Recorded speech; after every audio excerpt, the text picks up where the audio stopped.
We are live once again. What is good, everybody? This is So What Happened Next podcast. Coming right back at y'all with another episode. This is episode what, 12? I think so. All right, it's your humble host, Ghost.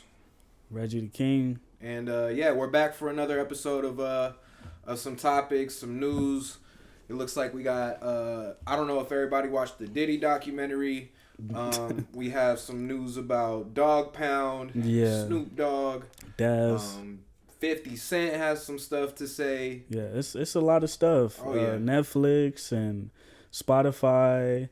It's a lot going on in the world, and I'm happy for you guys stopping by, hearing us talk about these topics. The first topic that I wanted to talk about. I'm sorry, one second. Oh, no, you good. Before we get into all of that, I just want to thank everybody who's been watching the content, who's been liking, who's been commenting. If you guys are watching and starting the episode right now, comment down below what y'all want to talk about next. We want to do a segment where we react to people's comments and we put it on the screen and we just kind of have an open conversation. So make sure y'all comment what y'all think below. Whatever. Whether it's love or not hate, just a disagreement. Yep. You don't agree what we talk about, or you don't agree what he say or I say. Yep. Leave it in the comments. And on top of that, Reggie the King, our host right here to the right of me, to the left of y'all, just dropped a new song. Time Ain't Free. Yes. So make sure y'all hit the link in the description so that way y'all could stream that. And then at the end of this episode, we are actually going to do a, just like a listening, a premiere, whatever you want to call it, of the song itself. So, shout out you, bro. Yeah, congratulations on the song. Yeah, appreciate it, man. No problem, bro. No doubt. So let's get right into this first topic. What you want to talk about first, bro? I don't see a lot of people talking about it, but it was just, I'm on TikTok, so it was on my, For You page, as they say. Yeah. So what's going on in China? They're saying that over 100,000 people are homeless and on the streets. Yeah. And I provided a video on here, so we'll be able to show y'all the video. So it's all because of this China's social credit system. So I'll break it down because I have the definition right here of what they're doing out there. Social credit system is a ranking system that uses data to reward good citizens and punish bad ones. The system gathers data from traditional sources like financial records and school officials, as well as digital sources like social media, interactions, and shopping preferences. Citizens can gain or lose points for various actions, and their letter classification can be instantly lowered for several offenses, and so on and so forth. So they're basically, so if you're, I'm assuming if you're going to work, you're paying your bills, you're not posting crazy stuff online or saying anything bad about, I don't know how their system works. Like, we have a president, like I don't know what their person is out there who's head of charge, and I'm assuming that your credits will go down, so that leads you to being homeless. And it's a lot of I don't want to identify you guys, Japanese, Chinese, Vietnamese. This looks like China, China. So I don't know if it's all just people from China, but that's messed up. You know what I mean? Like, that's weird as fuck. It's just like, damn, like if I don't pay a bill, or if I'm late on a bill or something, I lose credits and I can possibly be homeless with my children, my wife and kids, and so on and so forth. Now I'm sleeping on the streets. Then when it gets to that point, it's just like, okay, how do I get credits back to get back in my house, or whatever the case may be? Yeah. I've said this before on this podcast, and this is exactly like a Black Mirror episode, bro. No, it's literally, it has the girl from some famous chick, super famous chick. But yeah, basically same thing. It's like a social media platform, and it's other people ranking you though, right? So it's like, you know, someone doesn't like you or has a bad interaction with you, and you get a certain amount of D votes, you can't get like a house or you can't get an apartment. I remember that. People won't hire you. You'll lose your job, stuff like that, right? It sounds like this, but it sounds more AI based, like AI data gathering based. Because let's say, like you said, if you're late on a bill, if you are buying kind of like strange things, like let's say, I mean, I don't know what something like alcohol. If you buy alcohol from the store, could you be penalized for purchasing something that's quote unquote, you know, legal but not, it's frowned upon? Right. Or certain types of alcohol where they put it in a certain class, like, oh, this isn't high class alcohol, this is it's poor people alcohol, so we're gonna put you in this class so that way you can't live in certain areas, even if you, let's say, get an inheritance or something along those lines. And I see here that it says that it has the rewards and punishments. It says rewards, tax breaks, jumping the queue for public housing, and eligibility. I don't even know how to say that word. Eligibility. Eligibility for government jobs. And then punishments are public shaming, denial of licenses and permits, exclusion from booking flights, and slow internet. That's crazy. That's insane. Yeah. What if they do something like that out here? Because we already have credit, and if your credit is terrible, you can't even get a bank account. You can't even get a house. You can't even get an apartment. You can't even get a car. But if you have good credit, you can go in the bank. I need like $70,000 for my business. They'll give it to you. I was just thinking about that sitting here right now. Absolutely. Like, they can literally turn that shit into this shit. Yeah, and definitely with just how people are going automated. Now, so it's like, I hope they don't implement this in America. I know that China has a little bit of a different what do you call it?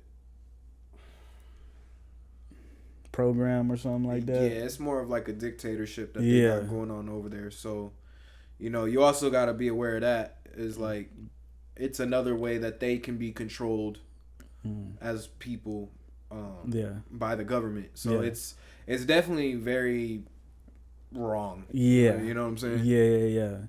It's very unfortunate that they're doing that to those people. My heart goes out to you guys. I hope you guys figure it out or are able to get the fuck out of there and go somewhere so you can actually, you know, live and thrive and take care of your family or even yourself if you're, you know, a single person. That's unfortunate. Yeah, man. Hopefully this doesn't turn into, I mean, you know, we're getting closer and closer to the Terminator and the Matrix every single day, man. But what else is going on in the world? It looks like Netflix has bought Warner Brothers. And on the internet, a lot of people are upset. Really? Why? Because they think that Netflix is going to destroy Hollywood. Because we aren't even going to the theaters now. When's the last time you've been to a theater and saw an amazing movie?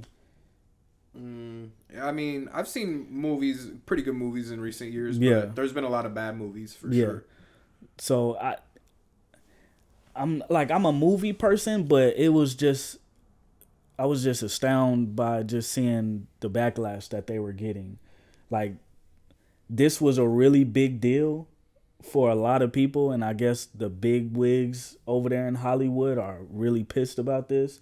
And well, yeah, because, go ahead. Well, I'm just saying, like, that I could see them being pissed because they can't capitalize on people as much as they'd want to. Now, I guess Netflix probably capitalizing, but like you said, when was the last time we seen a knock it out the park film in the movie theaters?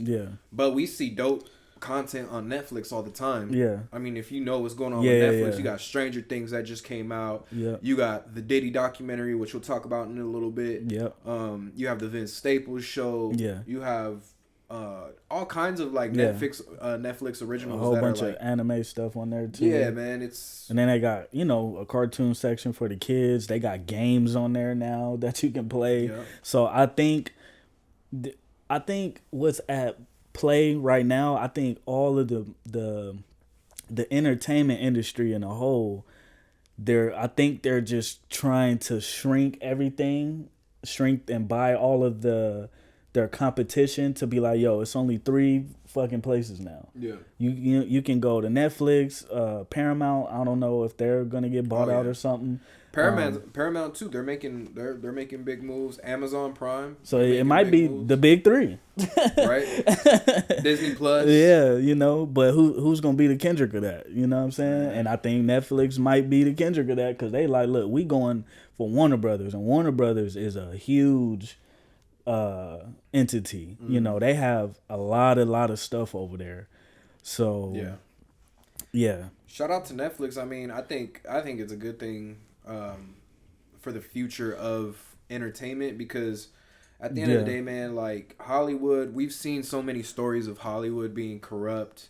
You have the Harvey Weinsteins and the people that really like benefited off of these high budget production films, but like there wasn't really like we're starting to cut down on the fat of what's needed to make a movie, or even if we relate it to the music industry, it's like what we need to actually create a hit record. You don't need the Dr. Dre studio anymore. No, you can make a hit in the living closet. You know what I'm saying? Like, you know what I mean? So Netflix is gonna be, streaming is the next thing, bro. Like there's no way around everything's it. Digital. Yeah, everything's digital now. Yeah. There's really no need for physical things. Remember when Netflix started off as you order the movie and it would come to you in the envelope in the mailbox? Damn, I forgot about that. That's what Netflix originally was. Damn, I forgot. Bro, that's crazy. That was I forgot before Redbox. Yeah. That was before, but Redbox is long gone. Oh yeah, that's just Blockbuster. You remember Blockbuster? Yeah, oh yeah. Yeah. Bro, what? You get the popcorn there, you get the snacks there. Everything. You get like 5 movies. And that's like your 5 movies for the week. Yep. You know? You be like, oh, we got to hurry up and watch this because we got to return. Oh, yeah. And you would be there, though. You would be there every week. It was like going to the record store, bro. Yeah.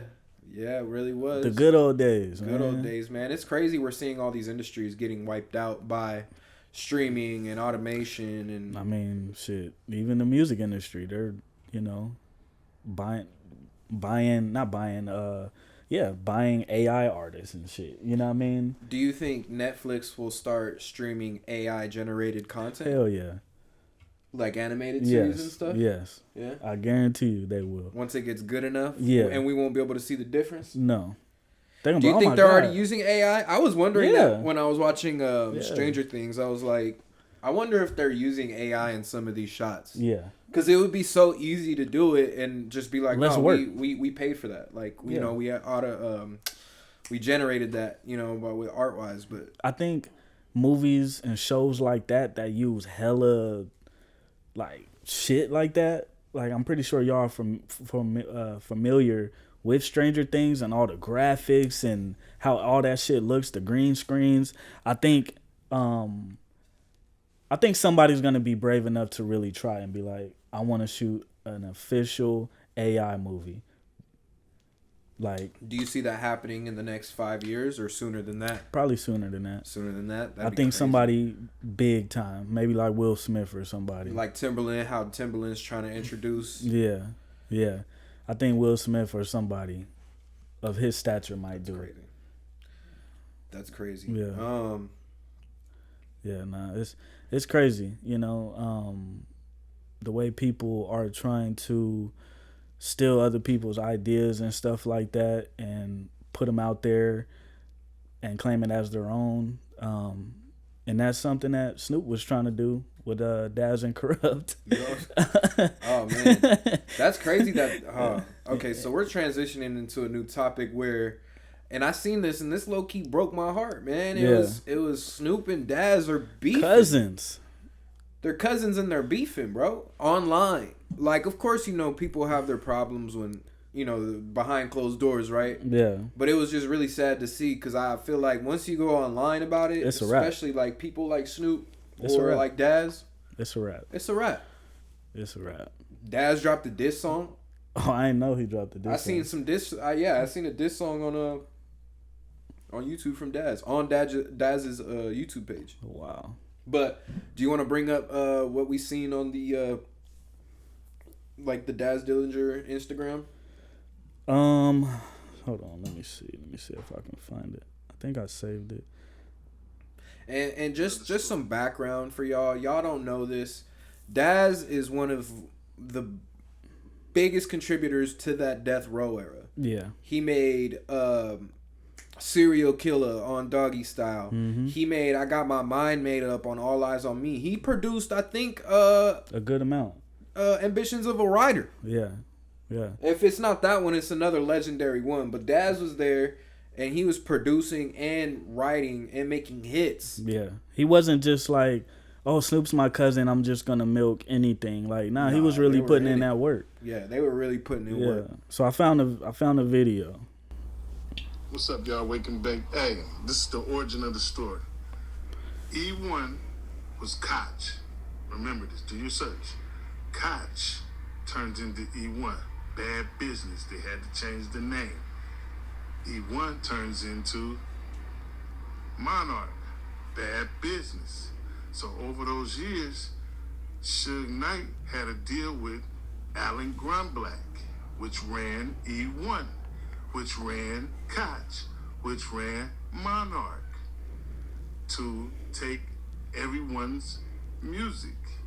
So 15 years go by, another 15 years go by, it's 30 years. Time is up on that. I'm already on Monarch, Koch, all the motherfucking names they got, I'm on their motherfucking ass. These the white boys. So you know what they do, a football pass it to Snoop, thinking he could manipulate and get everybody because Daz is on our ass. They held back my publishing saying that I signed my publishing over. Come to find out, they didn't. They released that money to me. Snoop know about it. He was involved in that situation. He know about that. He showed me all the paperwork that goes down in the motherfucking place. So I'm looking at all this shit. You know what I mean? Taking pictures in my eyes, but I also have a copy of it myself. See, I have to see what they have and what I have to see what I don't have to see what I need to have. Yeah. You know what I mean? So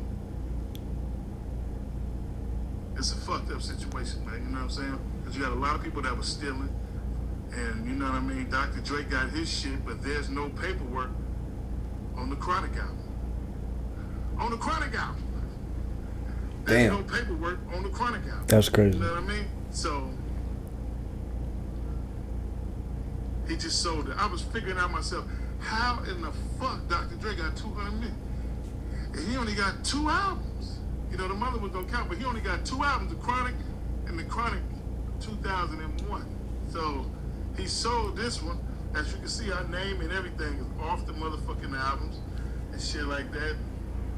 That's a fucked up situation. But like I said before, all y'all niggas that talking shit. Yeah, that's unfortunate. And I don't know if you guys heard that. He said that all the artists' names wasn't even on the album. Yeah. Basically, it was like, I did all this shit. Whatever, deal with it. You know what I mean? That's very unfortunate. And this is kind of leading into the next topic, but we'll keep it here. I don't understand why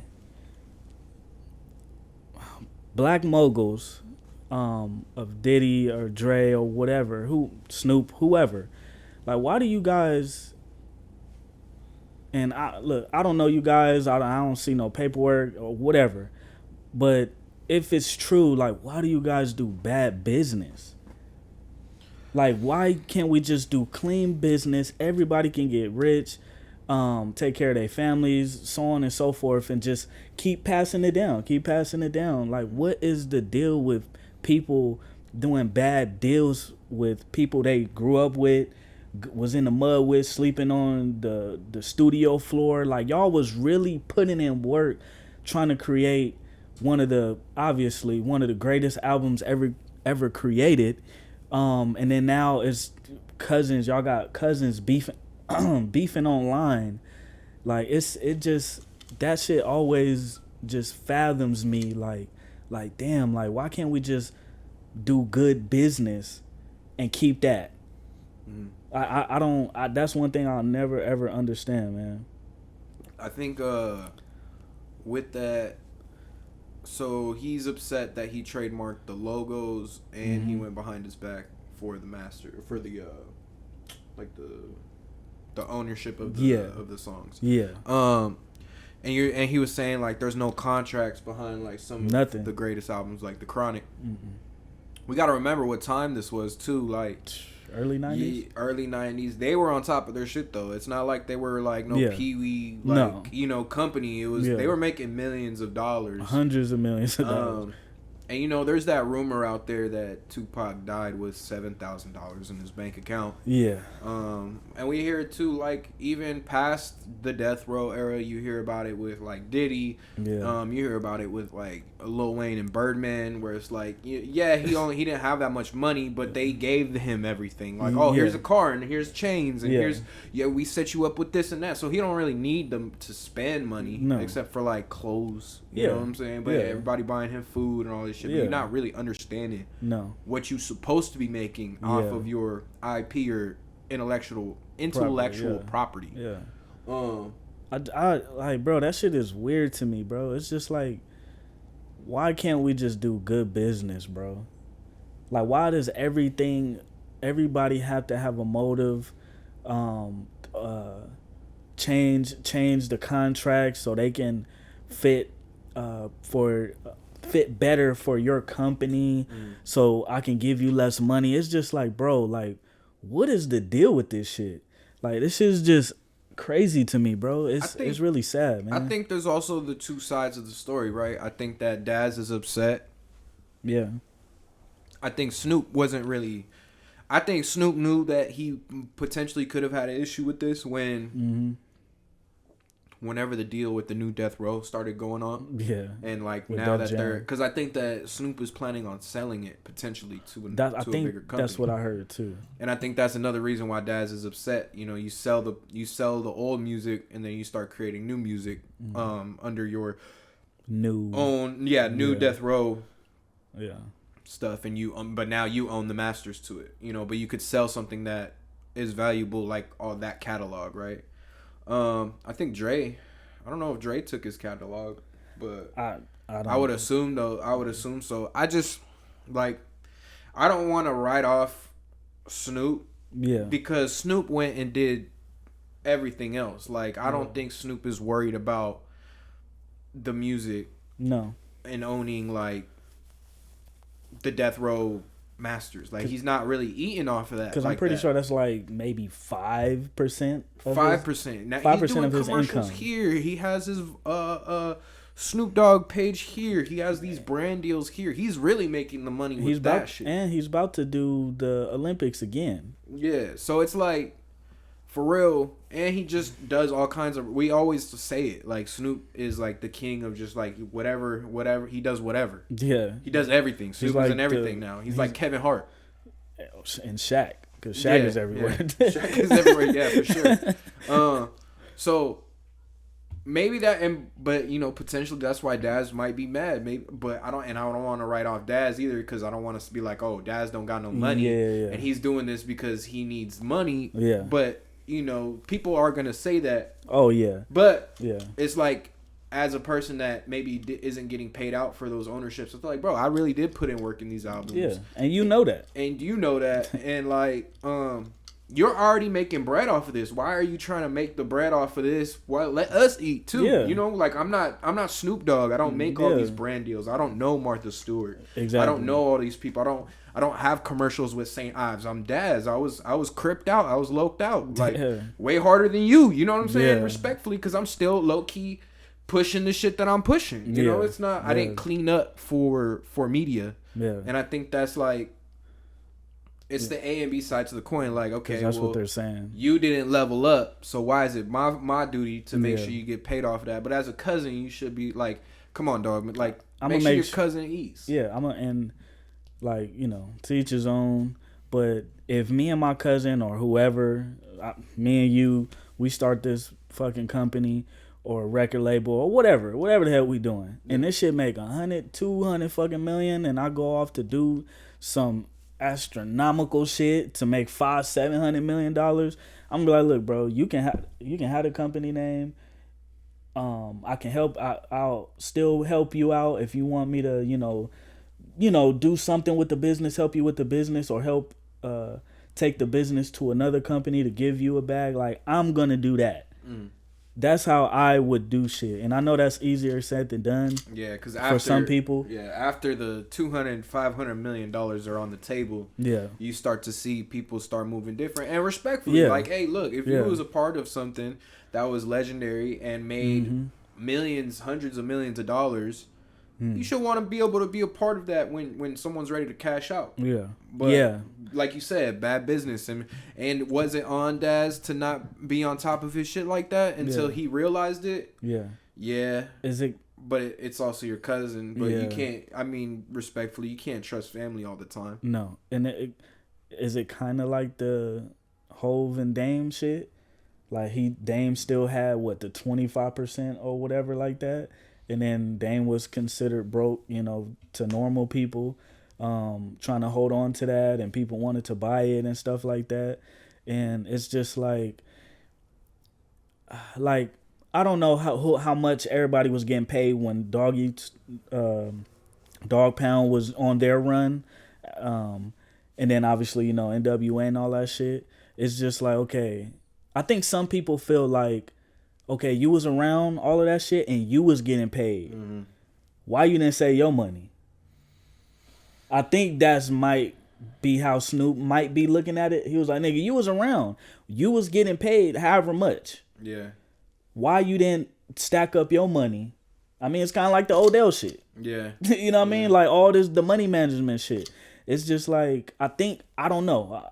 It could be that. Like, bruh, you was getting paid hefty.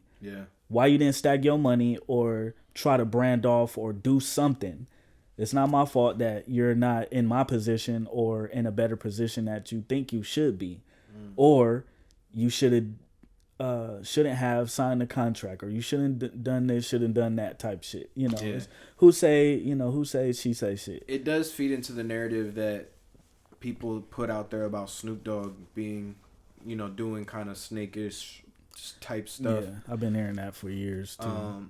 When it goes back to the Pac shit, and then just, now you hear it coming from his cousin, and it's just not a good look. And Snoop responded. He said, "I'm gonna fuck you up, not physically, but financially. Leave me alone. Leave me the fuck alone." And he, you know what? Respectfully, yeah, bro. Like, Daz is out here putting diss records out and making posts. Like he said, like, I don't think Snoop was trying to air all this shit out, but I think maybe he wasn't returning calls, and Daz was like, you know what, I'm gonna air him out about it. Because they probably were on the phone, or they did meet up, or whatever the case may be. And Snoop seems like a private person. So when I seen a video of him like talking to the phone, I was like, oh, he's mad. He's mad that now the public knows. So now he's like, okay, well, since you took it to the net, now I'm gonna take it to the bank. I'm gonna take you to the bank and make sure you dead broke. Because it's bad for his brand to look like that. Snoop's brand now these days is like trustworthy. He's gonna lead you in a better direction. Still like an OG. The OG that everybody wants is Uncle Snoop. Give me some game, bro. You don't want his name to be associated, especially with back in that era, the 90s. Like everything that was going on, the East Coast, West Coast war, choosing sides, who he was really getting friendly with. And then after Pac's death and how all that turned out. And speaking of the 90s, and that whole Tupac, Biggie saga, 50 Cent, like we talked about last time, dropped the Diddy documentary. I watched it. Did you watch it? Yes, sir. Oh, man. It's probably one of the best docs that I've seen on somebody done. And I knew he wasn't going to play around meaning it wasn't going to be mediocre. 50 doesn't do anything mediocre. Yeah. Music or, TV shows, whatever. You know what I mean? So I'm pretty sure his phone is getting blown up with people asking him to do their documentary, whether it's good or bad. You know what I mean? Yeah. I mean, he did post about like saying, because it beat out Stranger Things when it dropped. Yeah. I seen and he was like, hey, if y'all like it, I'll drop another one. Yeah, and I'm pretty sure he already has a bunch of shit lined up, but I'm pretty sure his phone hasn't stopped ringing. Yeah, absolutely. And before we get into the content of it, there is a couple of things surrounding it. Some people have come out and from Biggie's camp and said that some of the stuff in the documentary is not true. Mm-hmm. I believe some accusers' friends or something came out and kind of second the shadow of doubt. Mm-hmm. And then 50 Cent posted on Instagram today that he got some flowers sent to him by Diddy. Yeah. And he was like, bro, I'm a 90s street motherfucker. Yeah. Like, I know what this don't is. play with me. Like, don't send me no flowers. What kind of fruity threat is that? Yeah. But I think he's doing that for insurance. So in case something happens. That's stupid if he really did send them flowers like that, because you're in jail and now you're just threatening people that are putting a hit piece out. Well, I don't want to call it a hit piece, but I mean it is kind of a hit piece. Yeah. I think Diddy hasn't learned, because if you're doing that, and then that goes into Diddy himself hiring somebody to follow him around during the whole process. Yep. That just lets you know he thought he was bigger than the program. Yeah, because that was one of the questions you had last episode was, are we going to get behind the scenes? Yeah. Not only did we get behind the scenes, we got behind the scenes from Diddy's own thought process of being like, look, I'm getting accused of this. I'm going to beat it. Yeah. I know who I am, my story. Arrogant. Bro. Let's start a documentary on it. Yeah. However, he went to jail. Yeah. And the footage was up for sale. And people have asked 50 Cent these last few days how he got that footage, and he's not disclosing it. He says it would be bad business. It'd be bad business to share where he got it from. But the footage is there. Yeah, and they're saying they're gonna probably sue him for it. The footage is there, and then even in the Little Rod part of the documentary, Little Rod provided footage from his, I think, his 18 months. Yeah, his personal experience. person. Yeah, yeah. So that's footage that we haven't seen ever as well. Yeah, and that was during the Love album. That was 2023. That was dark. Yeah, very, very. And what I'll say, like, because I wrote some notes down. Throughout the whole, I was just, the first thing I noticed. Well, I'll just say a lot of these stories I've heard over the years, but we're on the West Coast, so it's who says she says type shit. Right. So the first thing, what I noticed throughout the whole entire documentary is that he is darkness just follows him wherever he goes. Yeah. Darkness, like it's just an evil fucking spirit. Everywhere somebody's getting shot, somebody's getting hurt, somebody's dying, losing their lives, getting beat up. It's always something. Jealousy, very envious. It's just a whole bunch of shit that I was noticing, like just patterns, like him just always wanting somebody's girl. Yeah. I want to buy Albie Shore's girlfriend or somebody's girlfriend a $50,000 necklace just so I can get her. I think they said that about Suge. Like it was like one Suge's, of Suge's girl in too. Atlanta. Yeah. And that's how the West Coast beef started over a chick. Because they're at the party and supposedly, allegedly, Diddy's man's shot Suge's man's. Yeah. And kicked out Suge and Jake, I think it was. Suge and his homie out of the club moonlighting in Atlanta. Everybody was outside. Diddy, Suge, his homie, and then just everybody, little entourage, and just like you were saying, allegedly Diddy's homie or whoever pointed the gun towards Suge Knight's homie and shot him 5 times. He died, I think, on the scene or at the hospital. And then that's how, and that was 7 weeks after the Source Awards when he was like, if you don't want nobody dancing in videos, blah, blah, blah, and so on and so forth. And what I was hearing as well is that Diddy holds grudges. So if you hear, if you say something to him and he can't get you right in that moment, he'll take it as a mental note. So when he sees you again, something's going to happen. Yeah. Or something's going to happen to you and then he's going to be like, no, I don't know what you're talking about. Yeah. I didn't do that. Very manipulative. Yeah. Very well calculated. Yeah. Very power driven. You know, he really thrived off having control and power supposedly over other people. Yeah. And you see in these 4 different parts, the first part kind of being his come up, his family life, getting into, you know, the hip hop scene, the basketball event that turned tragic where 9 people died. Yeah. The second episode really, really dives deep into the Tupac and Biggie situation, East Coast, West Coast beef, which a lot of that stuff, honestly, I already knew. Yeah. Like, it just, because I think there was another documentary too, like the Tupac and Biggie documentary where that cop opens the cold case and then really goes into it. And pretty much the whole synopsis of that documentary was that like Diddy and Suge probably had something to do with it. This one was a little bit more favored towards Suge. You could tell 50 Cent isn't gonna put in people like Daffine, like his baby mom in there. Jay-Z wasn't in it. R. Kelly wasn't in it. Usher wasn't really in it. Bieber wasn't really in it. Nobody. Only here and there, you know. Yeah. So episode 3 was like, you know, the 2000s era where he was on TV, MTV, doing Danity Kane and then meeting Cassie. Yep.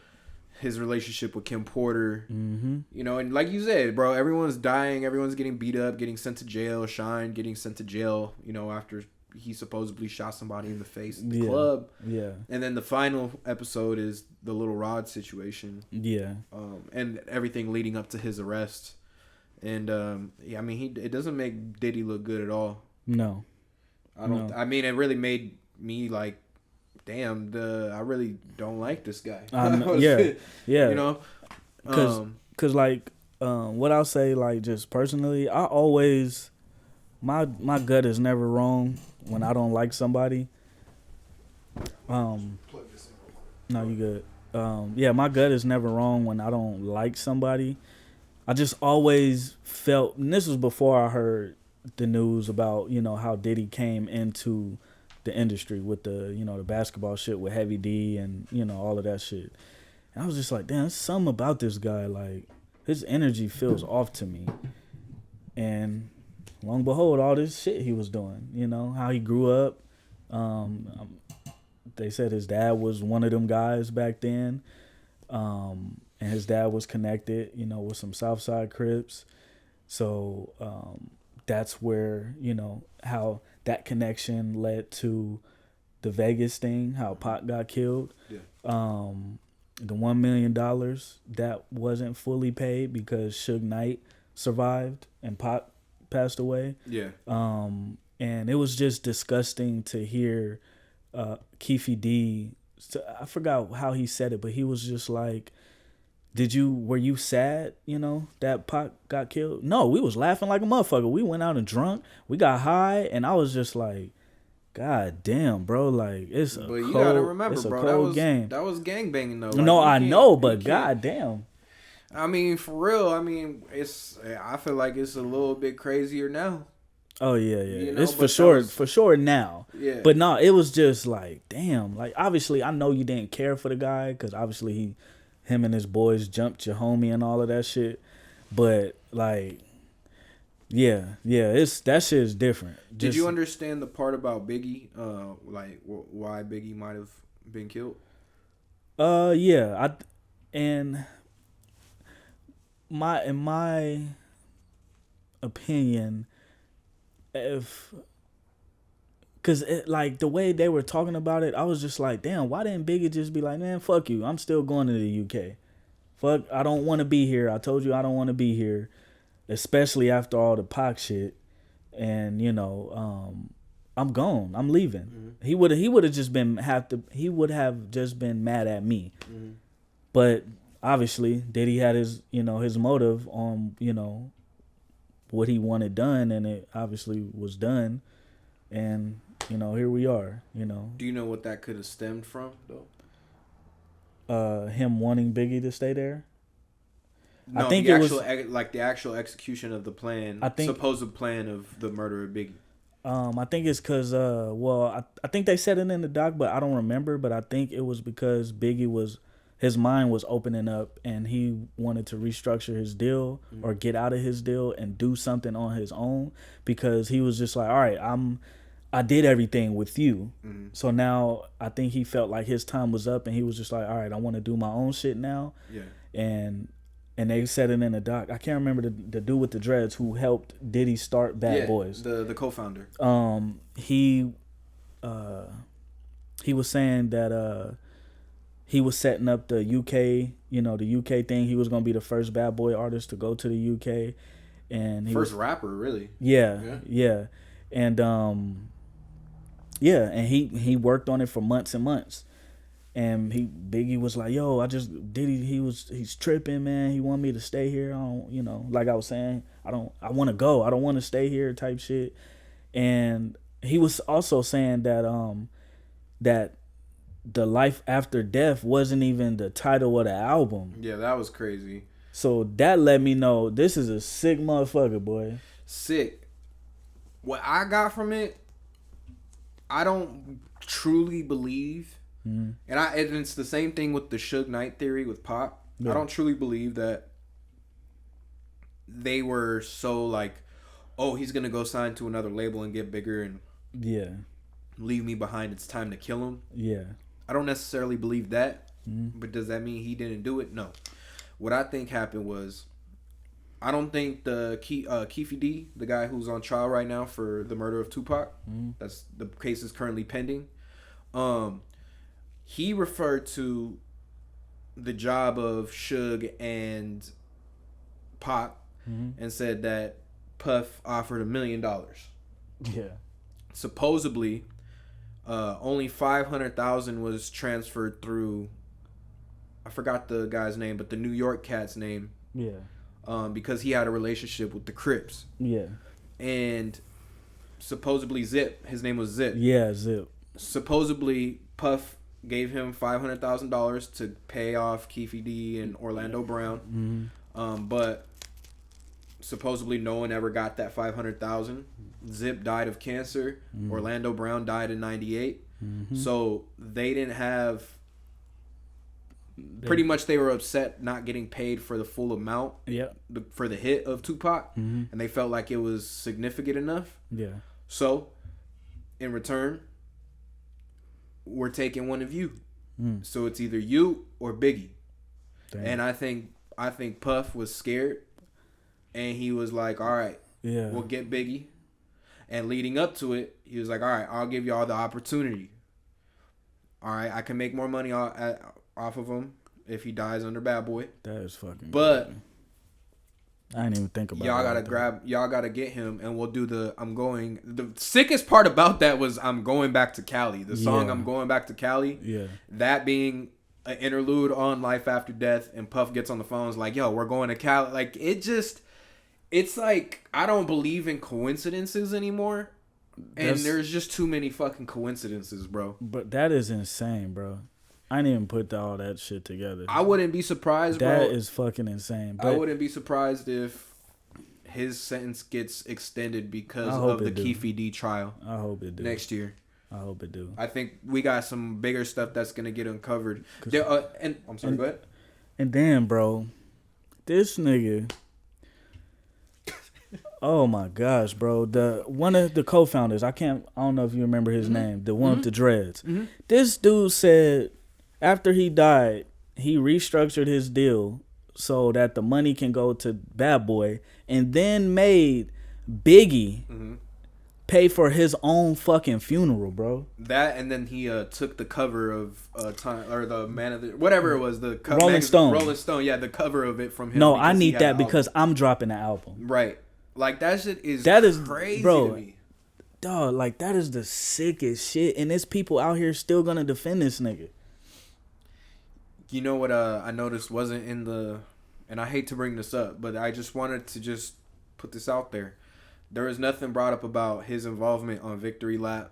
There was nothing about Cassie's relationship with Lauren London. I don't know if that's appropriate to say or even relate to, but there was a point. There was videos that came out recently where he tried to check Nip, and Nip's like, "I'm gonna keep clapping all night. Stop clapping. I'm gonna stay clapping. Hey, come on, everybody, clap. You know what I'm saying? Lauren, clap. Clap." Like he was, you know. And when you get around motherfuckers like that, you can't, especially with people like we heard about Diddy. He was the fake tough guy, and he got the money. And then started trying to be a real tough guy. And then you hear about him and his son popping somebody in the restroom in the Love album. Yeah, like what? I want to know more about I think they scared Lil Rodney.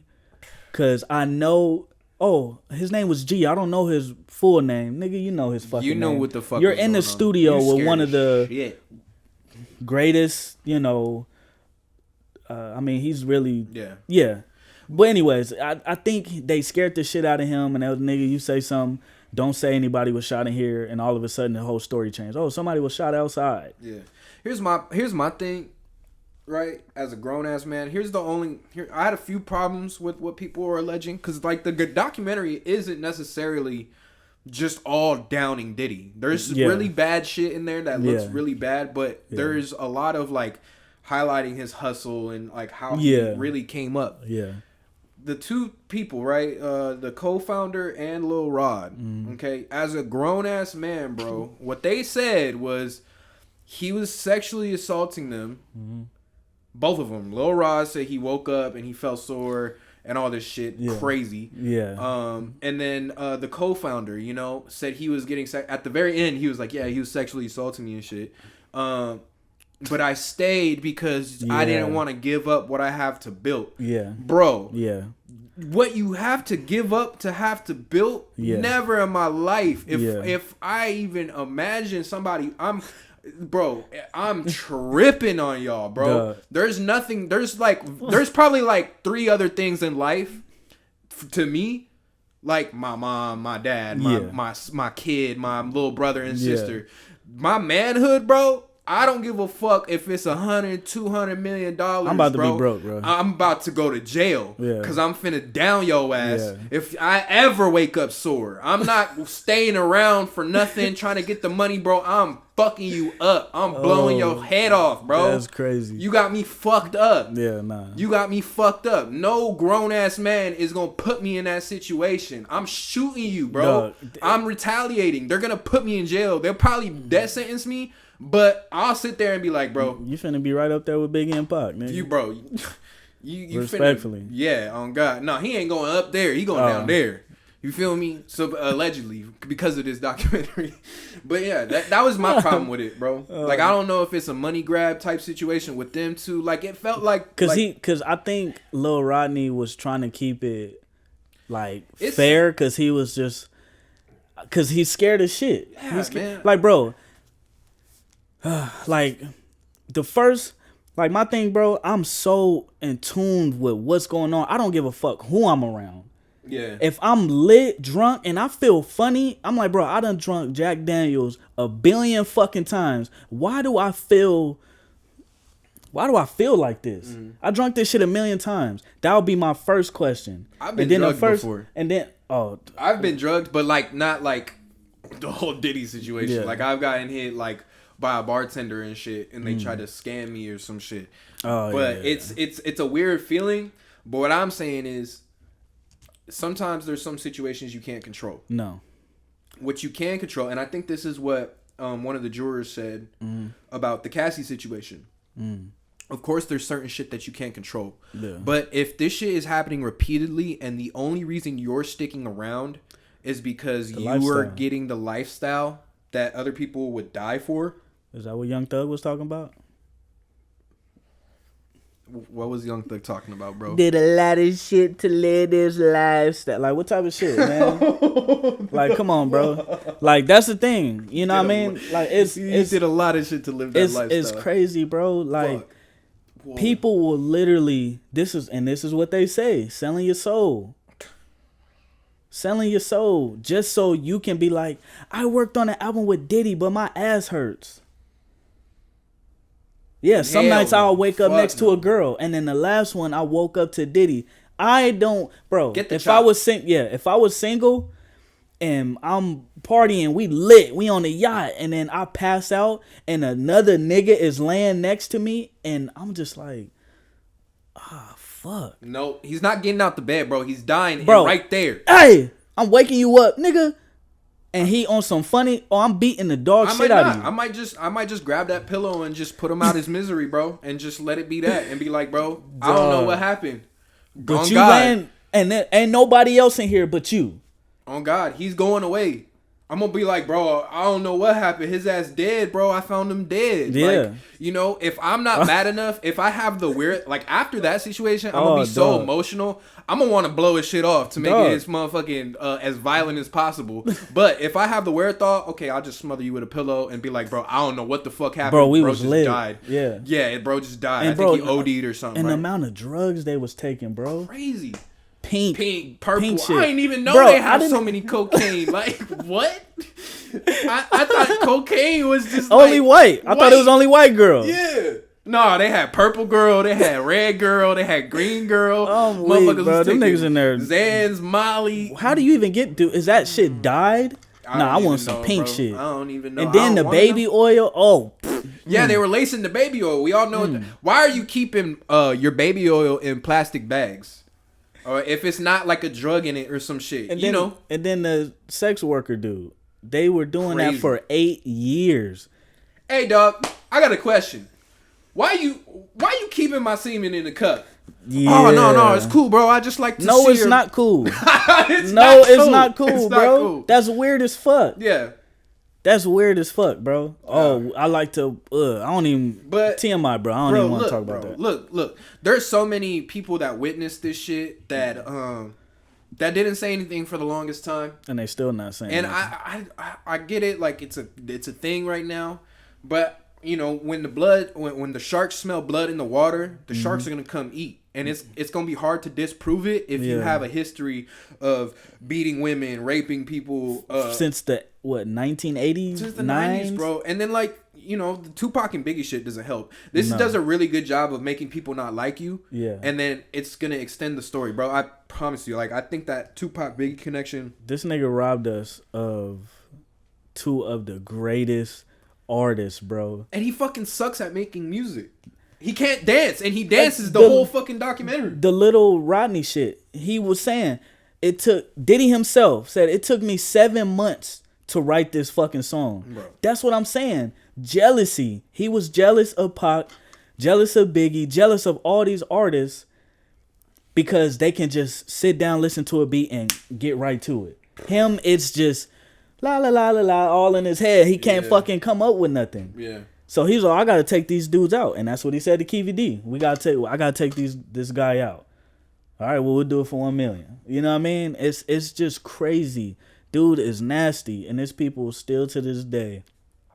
I mean, if they supporting R. Kelly, they gonna one of these days, maybe next. I want to put in a request for a reaction video next podcast.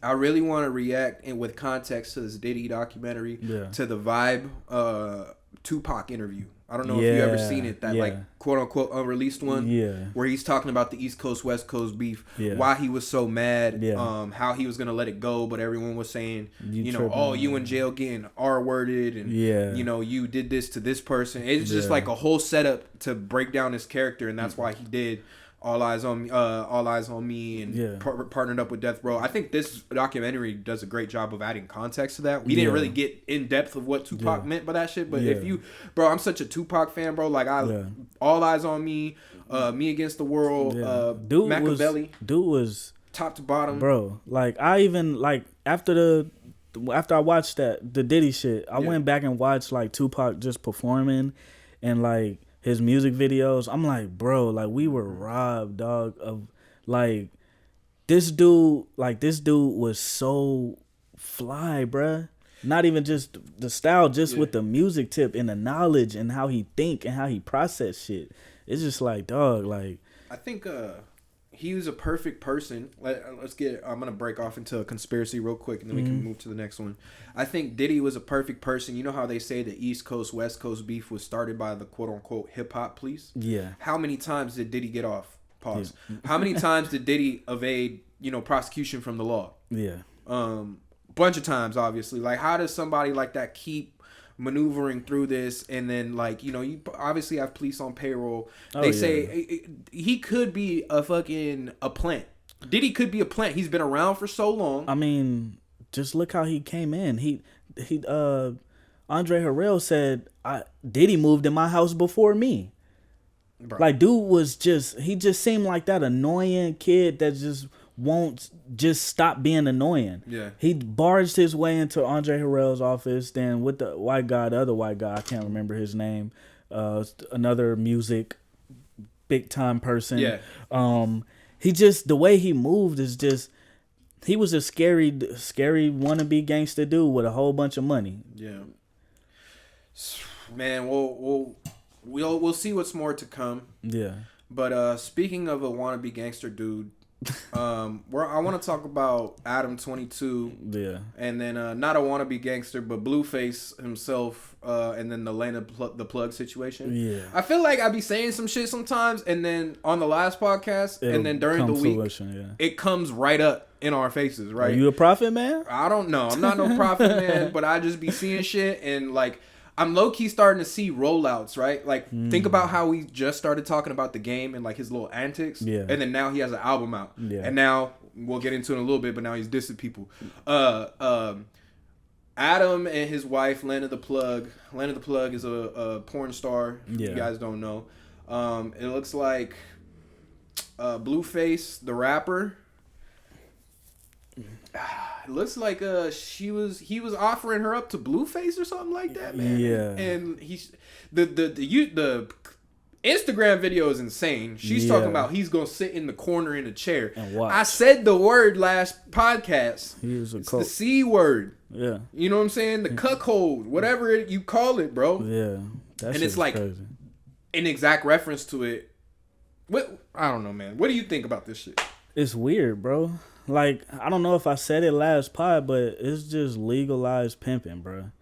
It's a business deal. He was like, look, I'm going to make you my wife because I want you to fuck other people so we can get this paper.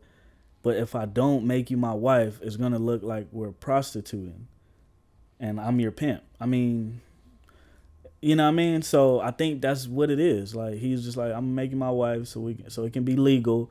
Yes, we are consent to, I want her to go fuck other guys or we're going to fuck people together. So it's just weird. And then, like, it's ill, bro. Like, yeah. I mean, you look, whatever you like to do in your bedroom is your business. No. Whatever you like to do in your bedroom is your business. But the minute you turn on the fucking camera and start begging for some dick. Yeah, and respect to Blueface for how he responded to the situation, because he's like, dead homies, bitch, you looking way too excited, and for that reason, no, hell no. Yeah. One thing I'll say is I feel like, you ever watch Snowfall? Yeah, I feel like Adam 22 is like a weird, freaked out version of Teddy, where he was placed in LA to interview the gang members. Yeah, because it was originally like, oh yeah, you're interviewing SoundCloud rappers, but then it turned into, all right, I'm gonna be interviewing all these gang members, these rappers, but in the LA area. Yeah, I'm gonna bring the porn side into it. I'm gonna make my wife this porn icon to really like normalize it. So like, oh, it's like OnlyFans. Yeah, I've seen interviews with some of the girls that they've done content with, like, bro, I really regret doing content like that. Like, I wish my life didn't turn out like this.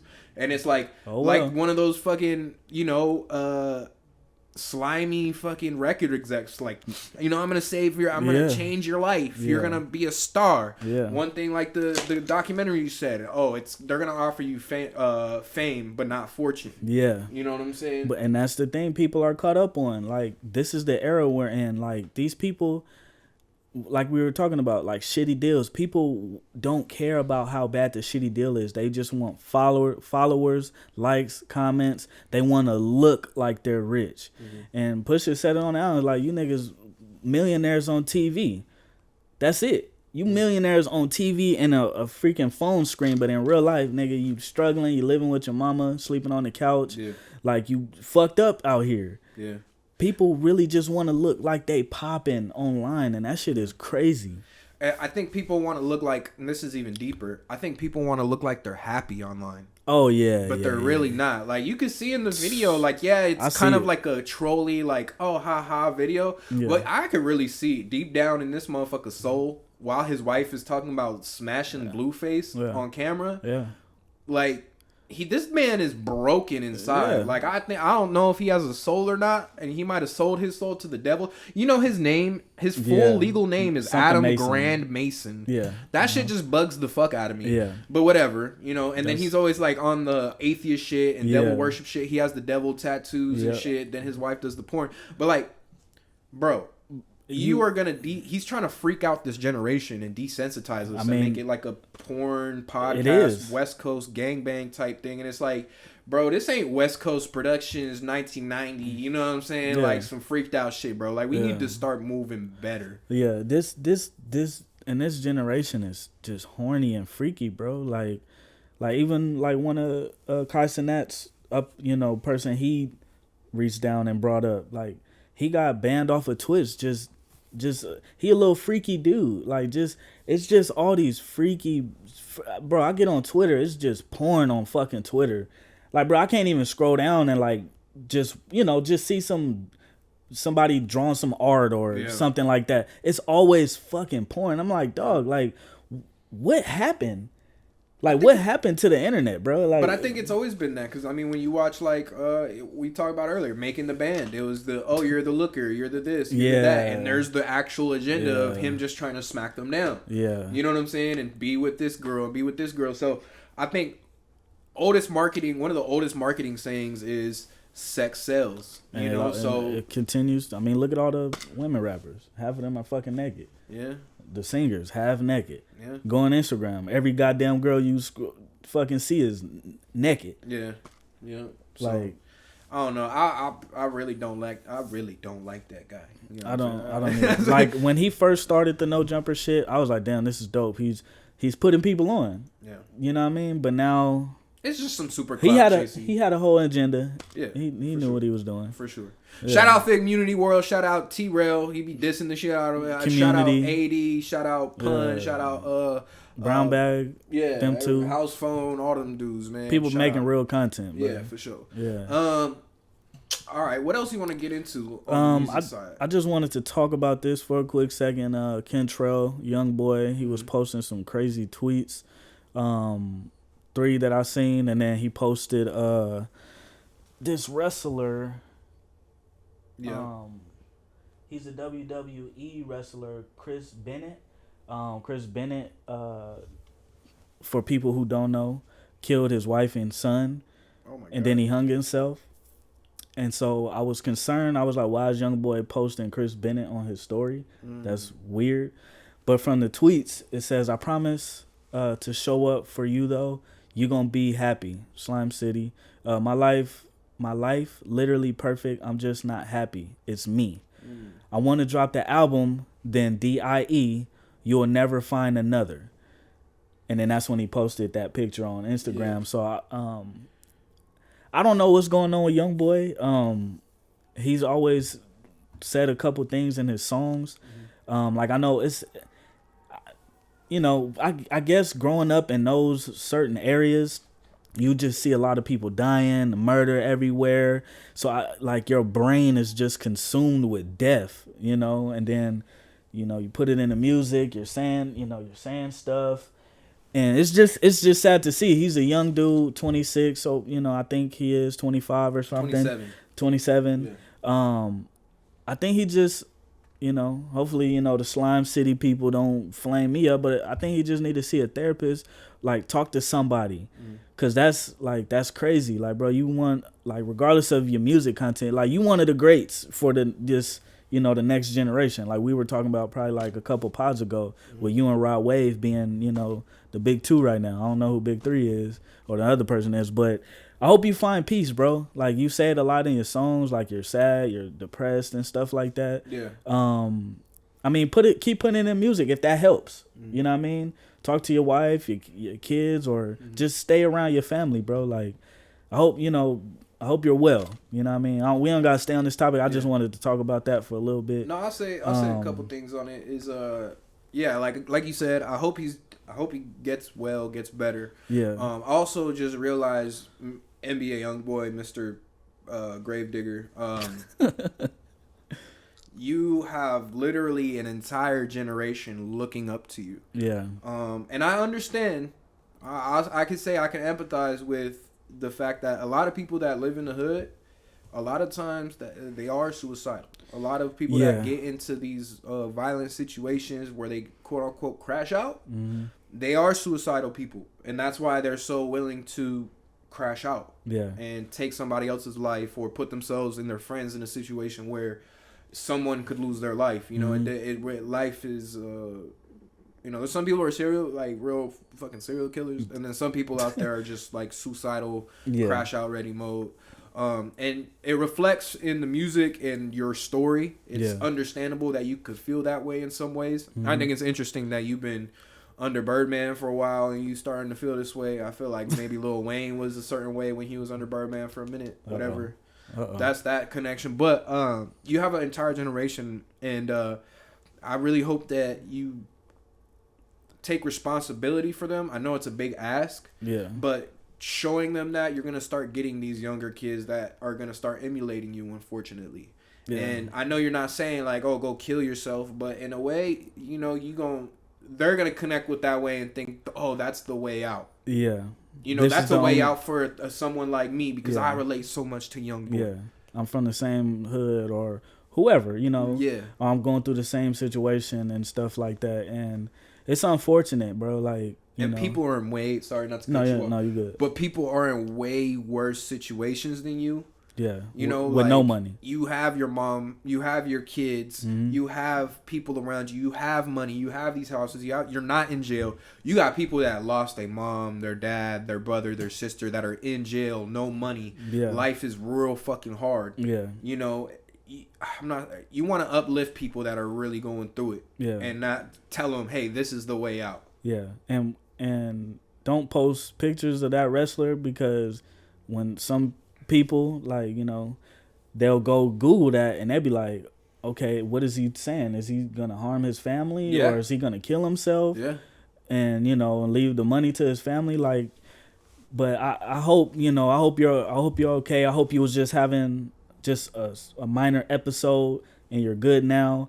Because I think he's getting ready to release another album. That's probably like one of the most hardworking motherfuckers. Right. That's probably why he's feeling that way, bro. Yeah. All he does is just talk about his trauma all day long. Yeah, and we're not go through more trauma. Yeah, and now like we're not saying like do gospel music, but I think you just need a long fucking vacation, bro. Because you just been.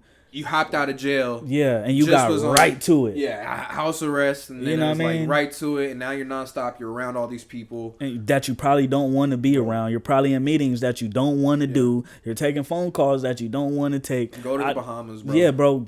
I think next year, well, I don't know if you're going to drop the album this year, but if you drop it next year, hopefully you don't go on tour right away. I hope you give yourself a couple months to just woosah, just chill.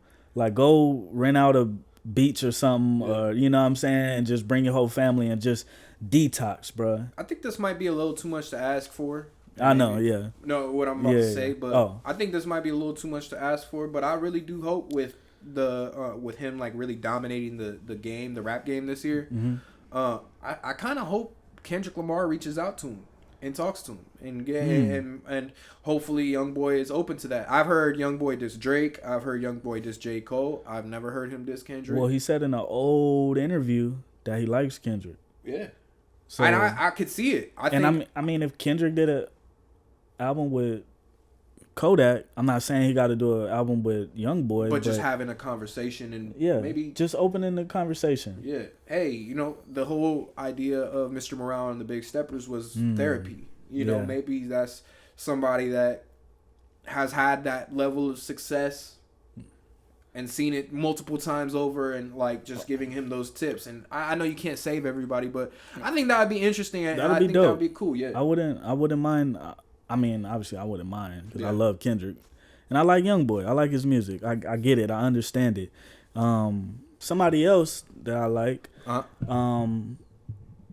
keeps pushing back his album for I don't know what reason. Hopefully, I'm hoping it's sampling. Maybe I don't know.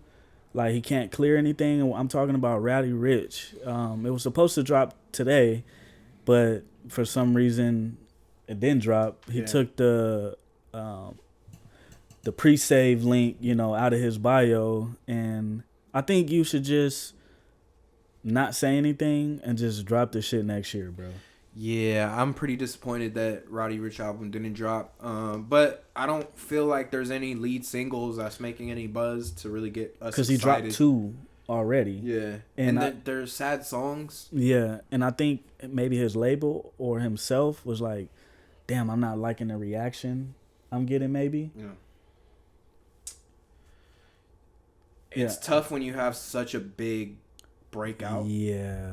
Like his breakout was ginormous. Like it was probably one of the biggest. Yeah, it was like him, the baby. They were like Little Baby. Little Baby. They had the charts on lock 2018, 20 before 21. COVID. Yeah. Like they were the thing. Like I remember when the box was going on, like bro, that was like that was like damn near like Kendrick's run. That was probably low key. That might be probably one of the biggest, in my opinion. Y'all probably gonna kill me in the comments. Probably one of the biggest singles that I've seen hit like that. It was everywhere. You couldn't escape it. You go to the club, and everybody start fucking losing their goddamn mind. They were making memes with it. Oh yeah. Yeah, it was crazy. It was Dude. Once you get the meme going, it's like you're out of here. Yeah, you're out of here.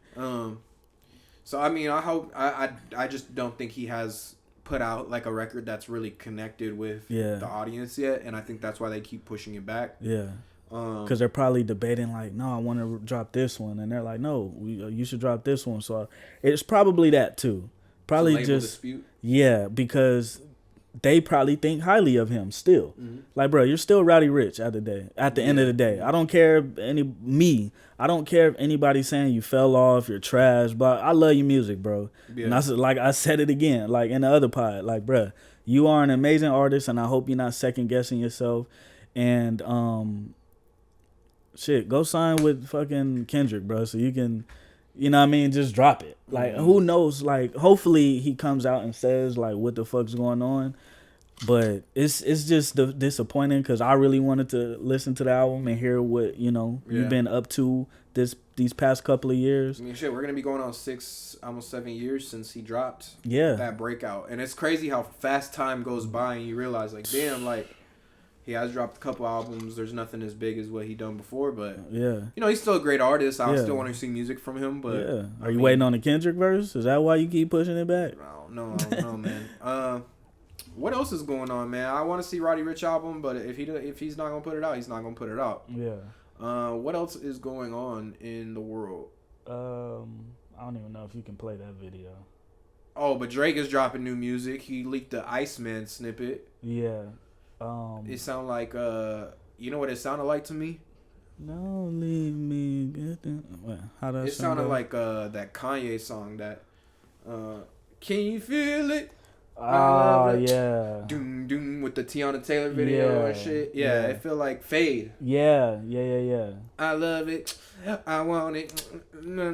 Whatever the fuck he said on that shit. Yeah. Like, it sounded like that groove that, Yeah, we'll put it here so y'all can listen to it maybe. It's cool. Like, why has he got to bite his lip so hard in the video? He's trolling, right? No, he just light skinned. All light skinned men do that. My cousin do it. He light skinned before. He's like, yeah. I'm like, bro, chill, dog, chill. Before me and my cousin went out, we used to hit Scottsdale, and he'll tell me pull up, and he'd be looking in the mirror. I'm like, come on, dog. Like, and he drinking the wine cooler. Yeah. You know what I'm saying? Wine cooler spill on my. Yeah, I don't know. I don't know. Like when I get the fever. Like I said, I don't have no expectations for Iceman. Academics, he just keeps trying to hype it up. Oh, it's gonna be one of the greats. Oh, he's chasing Kendrick. It's just like, bro, forget. Like we said, forget Kendrick, bro. They say you the Michael Jackson. You Mr. 100 songs, more songs than that white group. You know what I mean? Like the Beatles or whatever. It's like, bro, if you are all of these things, just fucking drop the music. That's my take. Quit saying all of these fucking things. Oh, he's this. He's gonna do this. He's gonna do 700,000. Drop the music. Drop. Yeah, you know what I mean. All that shit backfired. You know what I mean. Come on, bro. He got PTSD from that shit. That's what I'm saying. And you can even look at the video and tell he's not confident in that song. Yeah, he got to be faded. You know what I mean? He was just faded. He got that liquid courage. Liquid courage. You know what I'm saying? But that's all. Bro got PTSD from the last time. Yeah, bro. I think he's having a hard time. So I think he just keeps having talk for him. I'm not finna have nobody talk for me. If I know my shit is nice and it's gonna break the internet and it's gonna do all these numbers and do all of this, drop it. And y'all saying, oh well, it's boring without Drake. Drake dropped an album and all these 40-something songs. None of y'all streamed it, like we talked about last pod. Yeah, that shit boring as hell. So that's what I'm saying. Like, if he's all of these things, and Drake, if you are who you say you are, drop, bruh. Yeah. I haven't really seen the singles that he's dropped, though, like, really do too much. That's what I'm saying. What was it? The one with Central C, like, yeah, that came and went. That came out around the same time of the Freddie Gibbs album. Yeah. Freddie Gibbs album has had more legs than that song. Yeah, and I still play that Freddie Gibbs album. Yeah. And but that's what I'm saying. It's just like, bro, if you Michael Jackson and you doing all of these numbers and hip hop is boring and there ain't been no hip hop songs all 25 on anybody's wrap up playlist. Yeah. Drop the music, bro. Drop the music. I would say stop having niggas speak for you. Yeah, I would say Drake needs to go listen to Pimp a Butterfly and listen to the poem part. I remember you was conflicted. I mean, misusing your influence. I think he need to drop a Mr. Morale therapy album. No, I don't want it there. The Iceman therapy. I don't want. You don't want that? What Drake you want? You want the rapping, or you like they say? Oh, he makes music for the hoes. To be honest, bro, I'm cool on Drake. Oh, damn. I'm cool on it, bro. I mean, he is Iceman. That shit is ice cold.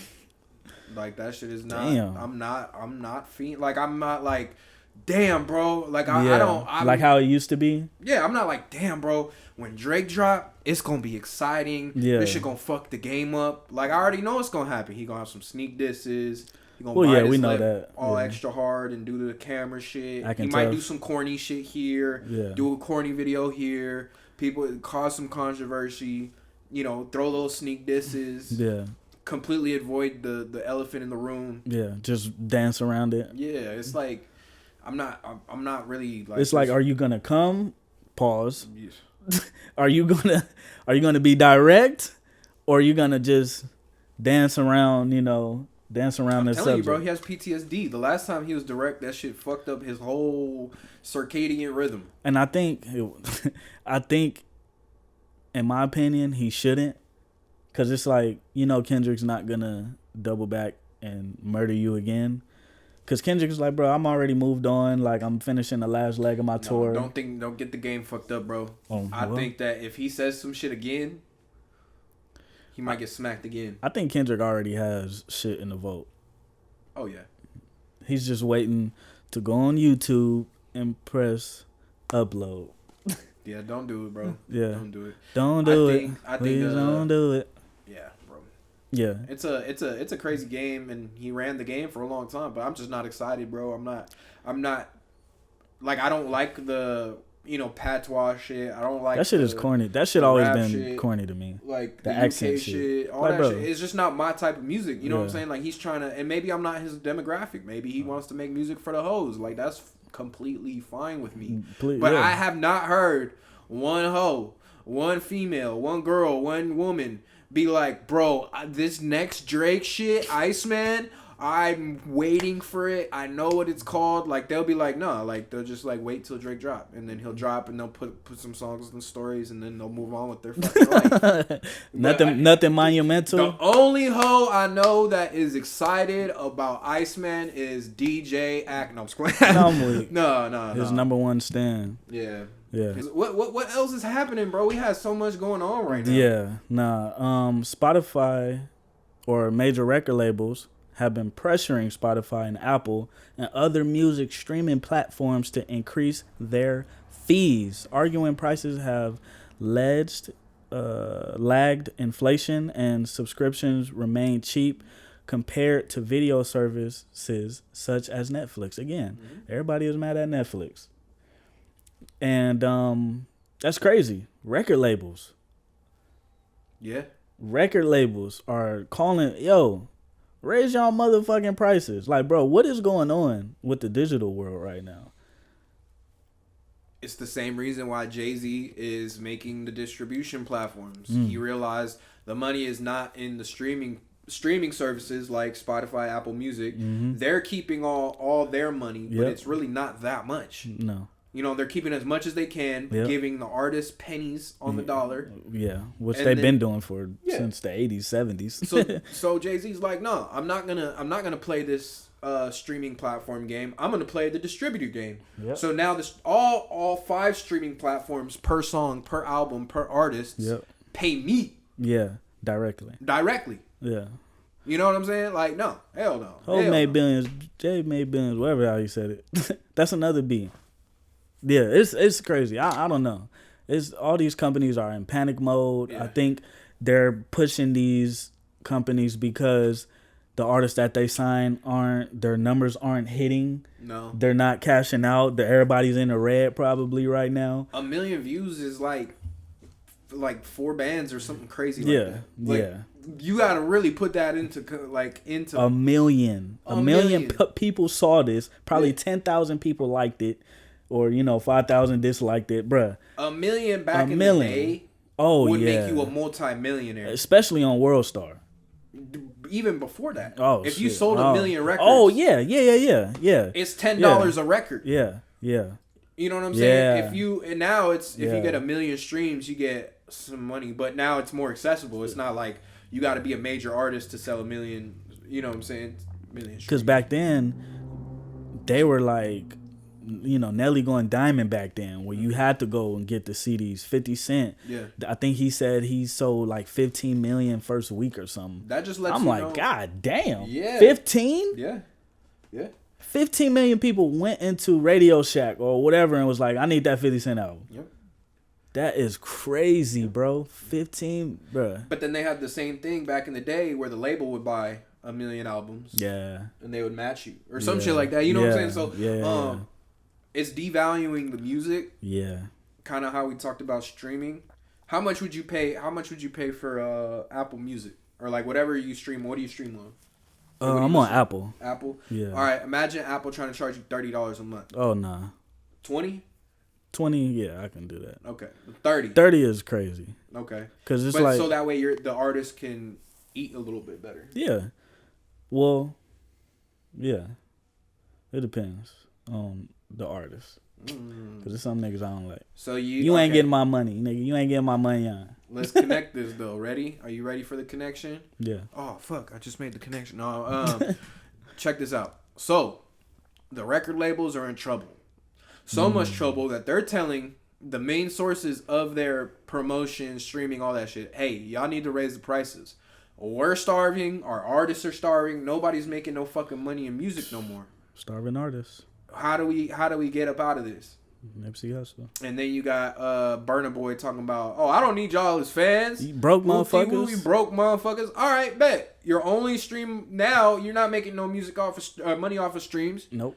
Your tour got canceled. Yeah. And now, like, bro. Now you on a PR press run. Bro. Doing all that goofy ass shit. Telling you, music is going to be. It's going to be obsolete. It might be obsolete. It might not. But what I think is going to happen is there's going to be a wave of AI artists and content, which is going to make actual people who are talented at making music more valuable. if you're smart, you're gonna transition into direct to consumer, Yep. which is making your own website and making your own way to connect to your fan base. Back to the old days. It's gonna be merch and it's gonna be touring, and your songs are gonna be kind of like a YouTube reel or like an Instagram reel. Mm-hmm. Not lengthwise, but like value wise. Like, yeah, it's cool if you get 1 million stream or views on a Instagram reel, but realistically, it's not life changing. No. Now, what you do with that 1 million views, as far as brand deals and events and spinning it, selling a product, that's what's gonna make you the bread. Yeah.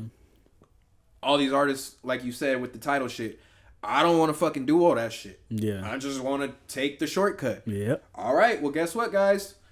The labels, the people that are supposed to be paying y'all millions of dollars, are telling Spotify and Apple Music, "Hey, bro, y'all need to start paying us more because nobody can afford shit now." Yeah. No, and it's getting crazy because, again, that's why they're gonna start signing AR artists. Yeah. Because they're like, we don't have to deal with attitudes, no personalities. We can tell this AI bot to do and say anything we want, you know, and that's why iHeartRadio has banned its radio stations from playing AI generated music or using AI generated personalities as part of its guaranteed human program.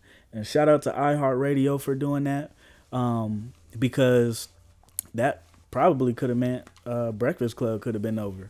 Yeah. You know, all of these Big Boy could have been over. I don't know who else does or has like prominent, you know, radio stations. All of that shit could have been over with. Yeah. Sway in the morning. No more fucking freestyles. You know, Funkmaster Flex. You know what I mean? Mm-hmm. So like, shout out to iHeartRadio. Hopefully a lot more, you know, major radio stations do that as well. Yeah. It's getting scary out here, bro. Like, and like we always say, it's just like, what direction are we heading? Like, where are we going? Like, everything is getting digital. They're saying that you can put your passports on your iPhones now. Oh yeah, you definitely can. You know what I mean? Yeah. Like, and they're like, oh yeah, it's accessible. It's like, all right, well, what if I lose my fucking phone?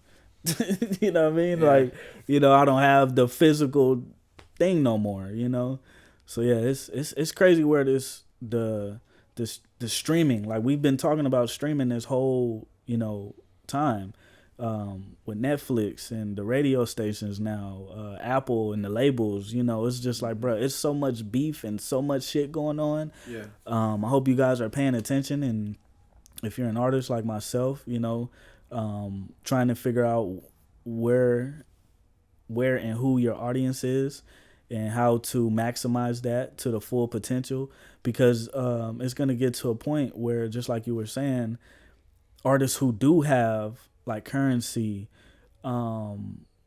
Tech Nine, like Wiz Khalifa, like Freddie, like people who have enormous fucking fan bases, they're going to be good because they're like, bro, I'm still at my peak, like even J. Cole too. I'm still at my peak, and I'm going to continue to keep getting better. I'm going to keep creating so I can keep my income coming in, because it's going to get to a point where it's going to be like sink or swim, bro. Yeah. Sink or fucking swim. So me personally, I don't even know if I would want to sign a deal right now.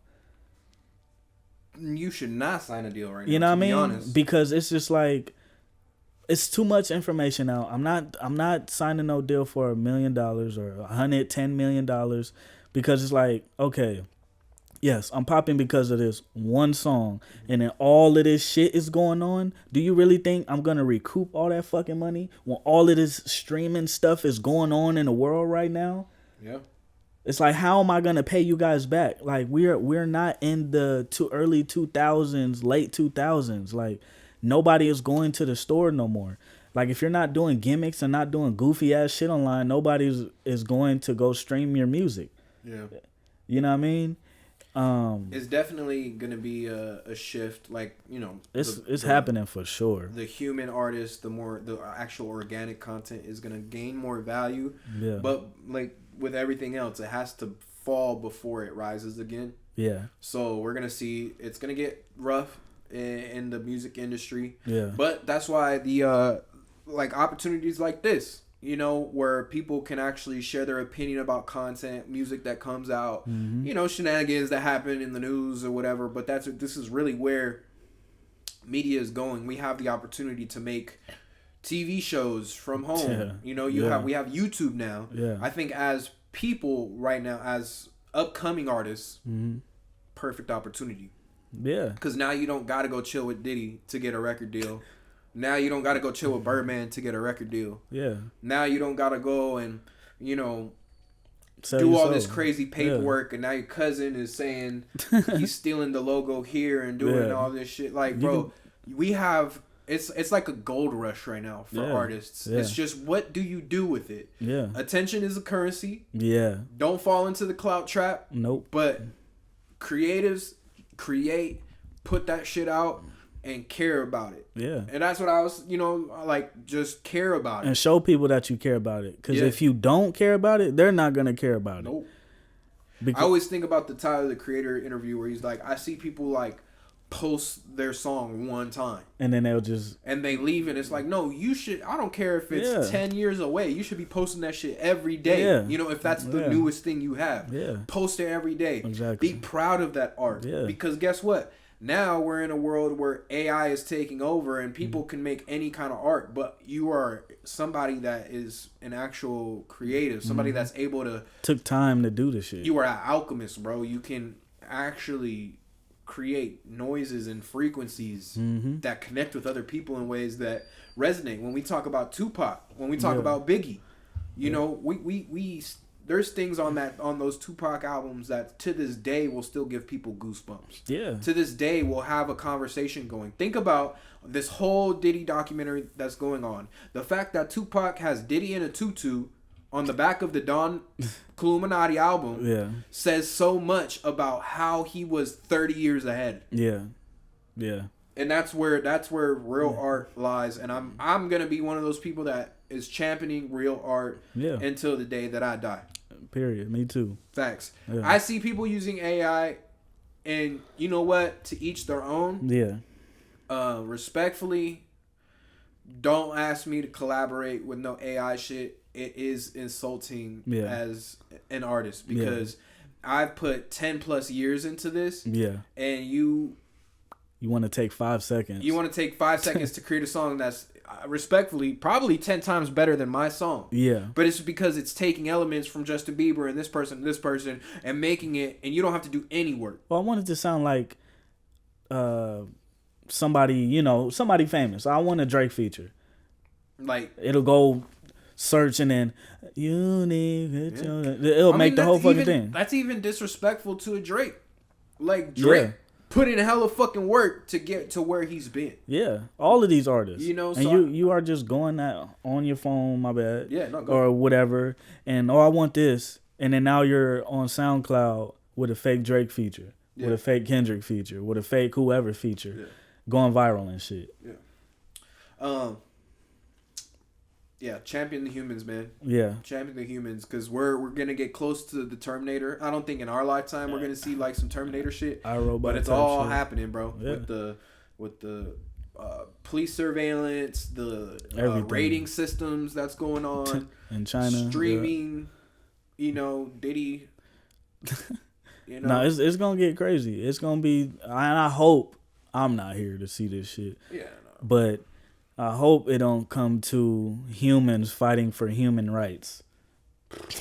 Yeah, that's the Terminator phase. You know what I mean? That's that Judgment Terminator. We want jobs. Yeah. And it's nah. And then we got to talk to an AI generated governor or president. Or the president is AI generated like in other countries. Like we We're already literally talked about each and every one of these instances. And it's coming. And it sounds like science fiction, but it's literally happening. We talk about these subjects. Don't say we're the prophets. 12 episodes in, bro. Don't say we the prophets, man. I'm not saying we the prophets, but we just see what the fuck is going on. Yeah, and I hope y'all see and be ahead of the curve, man. And Gunna brought the Baphomet out on stage at his tour. Yeah. Y'all think I'm just a conspiracy theorist? Nah, y'all just ignoring it. I'm just saying. All this shit. Man, I don't know, man. I know a lot of these people grew up in the church, especially all these black people. Yeah. And then they get in that industry, and then they get demon washed, and now they practicing, bro. What I've heard, the powerfulest thing I heard long time ago was, you niggas is selling your soul to an earth that's gonna die one day, and then you niggas is gonna be in hell burning for the rest of your life in flames. And I know some of y'all, you know, probably gonna skip this conversation, but I'm just saying, like, y'all rather do that to be a king on earth just to get some loose pussy bitches, to get some jewelry, to get some money that you can't take when you die. You gonna be fly as hell in that casket. Oh, that boy got that shit on. Yep. But when we all getting judged at the end of the day, on Judgment Day, you ain't gonna have all that jewelry and money and doing all of that, you know what I mean? Yeah. So it's just like, damn, why are y'all doing all of this just to get some fortune and fame, bro? Yeah. And like he said, bro, these people sign these deals, they sell their soul, and they think they man's got they back, but guess what? You signed a deal to a dude that paid for your funeral with your money. Yeah. You know what I'm saying? Didn't help out your mom. Yeah. You sold your soul to somebody that did you dirty. Yeah. You know, and that you thinking, this my boy, mom. Man, mom, we was in the studio. Oh man, I met this person, that person, and then now you gone, and now none of them niggas is posting you. They ain't looking out for your kids, ain't looking out for your mamas.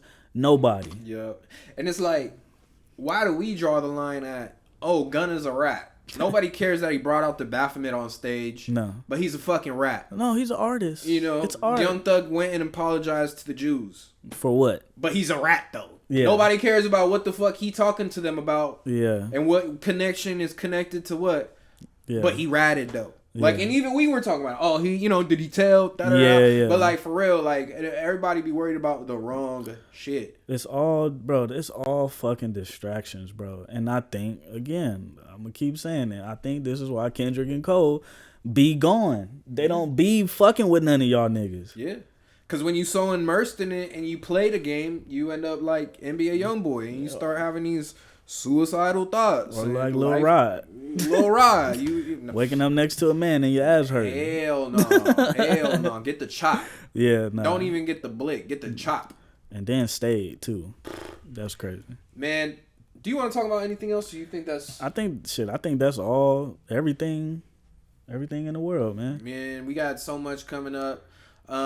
What's good, everybody? This is So What Happened Next. My name is Ghost, and I'm here with the one and only Reggie the King. Say what's up, brother. What's happening, man? Hey, today is Friday, December 5th, 2025, and Reggie the King just put out a new single called Time Ain't Free. Yes, and sir. Right now, if you've watched this long, you get an exclusive world premiere. And I appreciate you, for real, for watching the whole pod.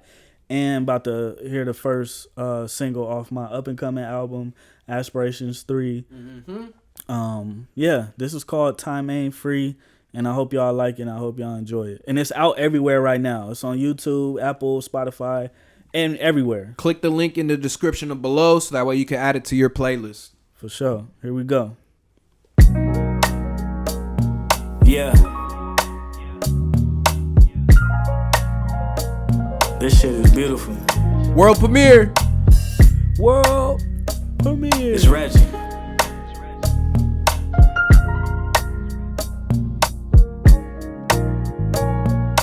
Stop overthinking everything that you do. Yeah. Prove it to yourself, who cares till it's proof. Yeah. Pockets runneth over in a high ceiling roof. Want me a Chevy, don't need a fancy coupe. Give granny more life so she can keep making soup. Wanna stop working, feels like I'm in a loop. Cancer running through my family, take a look at your poop. I know they gon' laugh, but I gotta get the truth.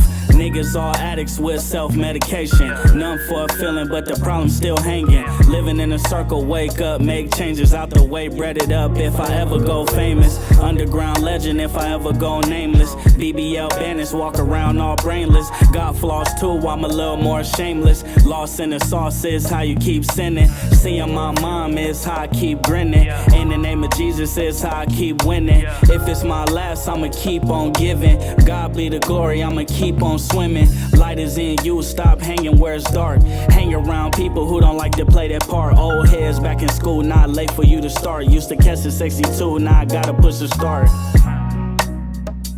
I'm I'm just trying to live. I just wanna be free. I just wanna be free. I just want my time back. I just want my time back. But time ain't free. Nah, I'm just trying to live. I'm just trying to live. I just wanna be free. I just wanna be free. I just want my time back. Yeah. But time ain't free. For those people who fucked up in them streets, making fun of those starving, no funds on EBT. I hope it's motivation when you take a look at me. Been through a lot, I just had to pain deep. God ain't like NASA, he gon' keep on exploring. The darkest part of you, shining light where you torn it. Give you so much joy, gon' forget about the trials. Eyes are gates to the soul, that's where you keep the fouls. Life is 80s ball, ain't no such thing as fouls. Life got rocky, didn't throw in the towel. Living in my blessings, I just cry and say wow. I give it all to him if you ever ask how. We'll never go back, cause I'm living right now. About to have a breakthrough, I just gotta stay down. Damn. About to have a breakthrough, I just gotta stay down.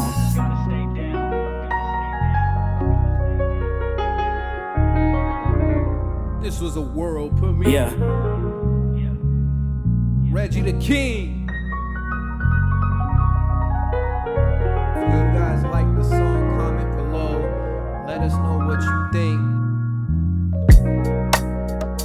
I'm just trying to live. I'm just trying to live. I just wanna be free. I just wanna be free. I just want my time back. I just want my time back. But time ain't free. Nah, I'm just trying to live. I'm just trying to live. I just wanna be free. I just wanna be free. I just want my time I back. just want my time back. But time ain't free.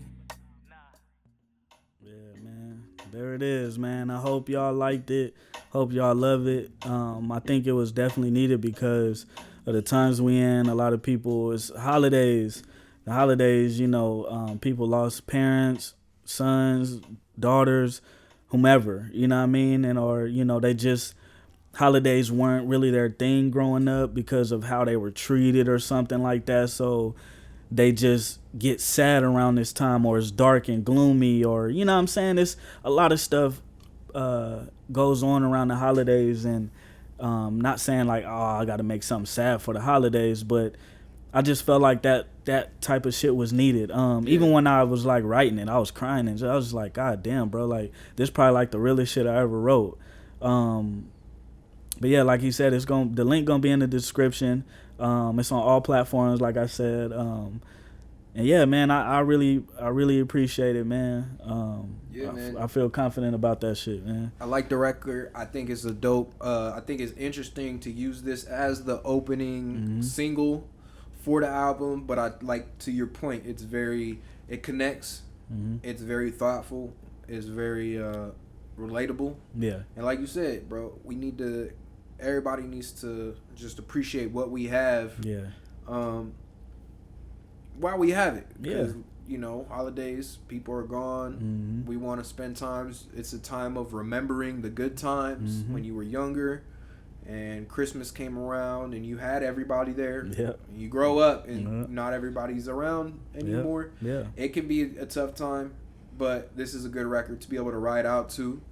We know that time ain't free. Reggie the King knows time is not free, so we appreciate you taking your time to watch this podcast, to like, comment, let us know how we're doing, even the negative feedback. We appreciate you just taking your time to hate on us a little bit, or to show us some love, or whatever y'all do. Even if you a friend of ours that are watching, for sure, and don't comment, don't like, don't share, none just of that watching. Shit, bro, I still appreciate you, bro. You still the homie. Yeah, for sure. Everybody who's new to us, y'all the homies. Yeah. So tap in with us, bro. And we gotta think of a cool name for the people who rock with us, because how everybody got like those are, my fans are so and so. Yeah. You know what I mean? Yeah. Later down the road, we'll probably figure out a name for y'all. Put some comment below. What do y'all want to be called? What's y'all? We got hip hop references. Yeah, everything. Like, just go off of the content we make. How we speak or whatever. You know what I mean? Yeah. So yeah, hopefully we can create our community, and then once we do that, we can take it to whole new levels, man. Well, this was another episode of So What Happened Next. Yes, sir. I am Ghost. I'm Reggie. And we'll see y'all next time, man. Until the next one. Yes, sir.